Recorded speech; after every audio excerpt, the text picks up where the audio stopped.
രാവിലെ തന്നെ എഴുന്നേറ്റിട്ട് പൂവൊക്കെ പോയി അന്വേഷിച്ച് പൂവൊക്കെ പിച്ചി പൂക്കളിടുന്ന ഒരു സമ്പ്രദായമില്ലേ, ആ ഒരു പഴയ സമ്പ്രദായം തന്നെയാണ് നമ്മളുടെ കളരിയിലും ഓണാഘോഷത്തോടനുബന്ധിച്ചിട്ട് ഉണ്ടായിരുന്നത്. 6 മണിയായപ്പോഴേക്കും നമ്മളെല്ലാവരും കളരിയിലെത്തി പൂക്കളൊക്കെ ഇടാനുള്ളൊരു ഒരുക്കത്തിലായിരുന്നു.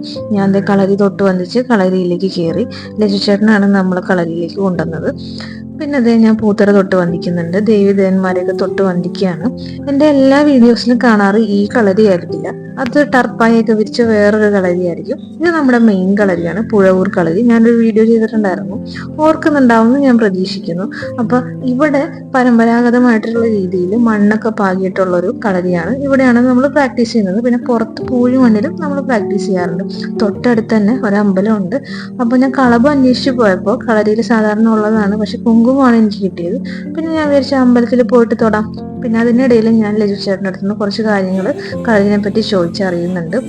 പിന്നെ ഞാൻ പൂക്കളിടുന്ന സ്ഥലത്തേക്ക് പോയി. കണ്ടില്ലേ, എല്ലാവരും പൂക്കളിടുന്ന ഒരു തിരക്കിലാണ്.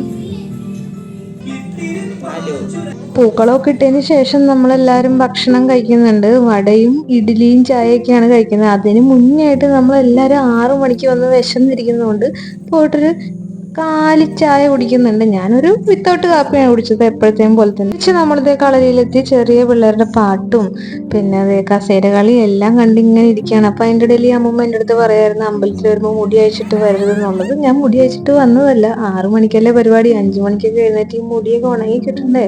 പിന്നെ അതിനുശേഷം വടവലി കാര്യങ്ങളൊക്കെ ഉണ്ടായിരുന്നു. പിന്നെ ആശാന്റെ കൂടെ എൻ്റെ ഒരു പാട്ടൊക്കെ ഉണ്ടായിരുന്നു. ഇതെല്ലാം കഴിഞ്ഞ് നമ്മൾ ആ ഒരു ദിവസം മനോഹരമായി ചെലവഴിച്ചതിന് ശേഷം തിരിച്ച് വീട്ടിലേക്ക് പോകുന്ന ഒരു കാഴ്ചയാണ് കേട്ടോ.